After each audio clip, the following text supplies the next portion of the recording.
గోరువెచ్చని ఊసుతో చిన్న ముచ్చటని వినిపించని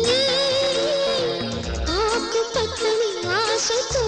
నిన్ను చూసుకుని చిగురించని